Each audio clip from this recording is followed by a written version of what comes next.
Hey guys, what's up? DarcyJ117 here, and welcome back to another FIFA 17 video. So in today's video, as you can see, there have been some new confirmed Legend cards, which are probably going to be coming out this year. So EA haven't done this for a while, whereas I think last year maybe they released one new card every month or so. But I think they're going to be releasing a pretty big batch at once. Here it is in the code. As you can see, there are 9 new Legends here, or 8 new ones, 1 returning, which is of course Romario, who was in the game in FIFA 14, but since then he hasn't been in the game. So I've made sort of card predictions of the stats and all for all of them, so let's get right into it. Starting from the lowest rated up to the highest, first we have Sami Al Jaber, I think's how you say that. He's a one club man playing for Al Hilal in the Saudi League. I'd say an 86 rating for him is probably good, possibly could be an 87 though. There's not really that much out there about him, but in the few videos I saw he was pretty quick. Probably have 5-star skill moves as well, and that's why I gave him some pretty high dribbling. He's got quite a lot of trophies overall, and quite a lot of appearances and goals for Saudi Arabia.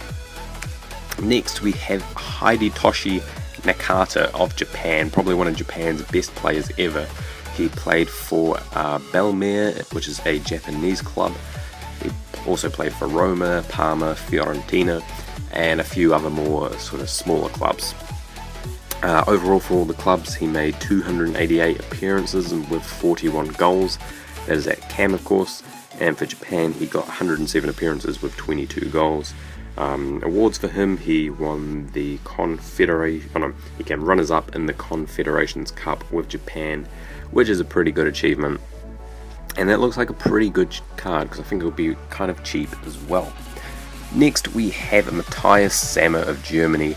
I'm not too sure if I put him too low rated or not, because he seems like he's been a real good player, but I haven't even really seen too much about him. Playing for Dynamo Dresden, that was his first club, then Dortmund, and then he also played a bit for Stuttgart. 291 appearances and 84 goals for a DM, that is really good. And then for Germany, 74 appearances and 14 goals. He won the Champions League, won the Euros, and won the Ballon d'Or once as well. So he's had a pretty successful career. One thing there is shooting should be a bit higher on that card. I meant to put 75, but I accidentally put a 6. Next we have Dunga, or Carlos Veri, and he's got a bunch of other middle names in there as all the Brazilians do. This guy, sort of reading stuff about him, he seems a lot like Kante, but he seems like he was such a good player overall in like every sort of area, so I decided to give him 80 plus on every stat, similar to Hullet, but maybe he should be a little lower rated perhaps if he is going to have that, and have a little bit less on the defending and physical side. But he won the World Cup with Brazil, which, I mean, doing that with any country is absolutely amazing.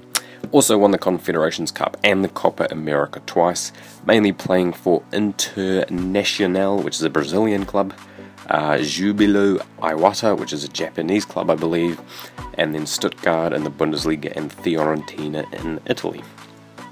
Next we have Fernando Morientes, who played for Zaragoza, which I think is a Spanish club, Real Madrid, Liverpool and Valencia. 420 appearances, 143 goals, and 47 for Spain with 27 goals.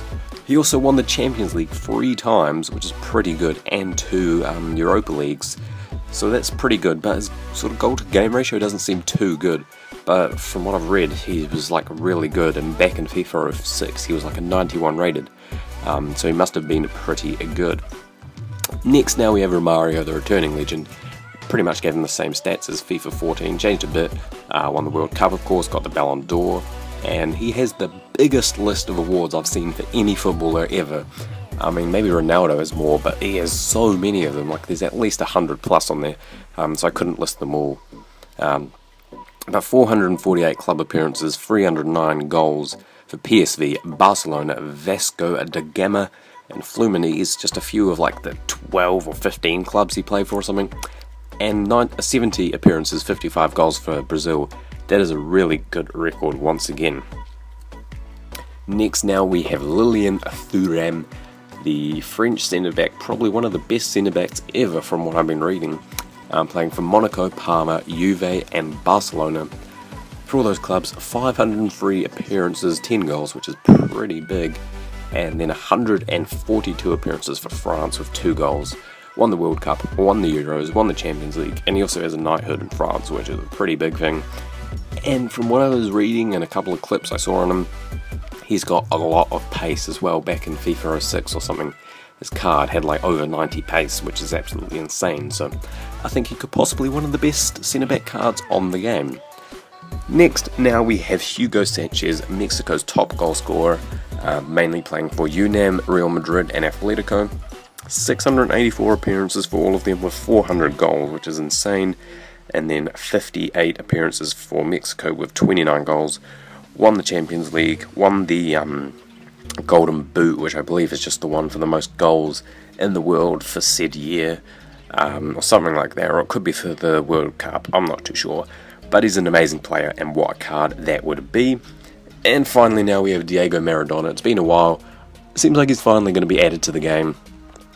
Played for Argentinos in Argentina, Barcelona, Boca Juniors, Napoli, Sevilla, and then Newell's Old Boys. They are his main clubs, so there might have been one or two others. But overall, 491 appearances, 259 goals.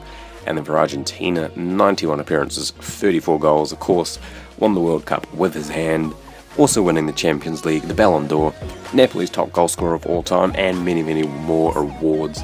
He's a really good player, and what a card that would be. I reckon just behind Pele, though. Pele's definitely done better than him in my opinion, but he's close, he's definitely up there.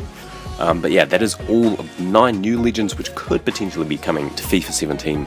If not, then they will definitely be in FIFA 18, but there's some amazing cards here. But anyway guys, thank you for watching, I hope you enjoyed, and I'll see you all in the next vid.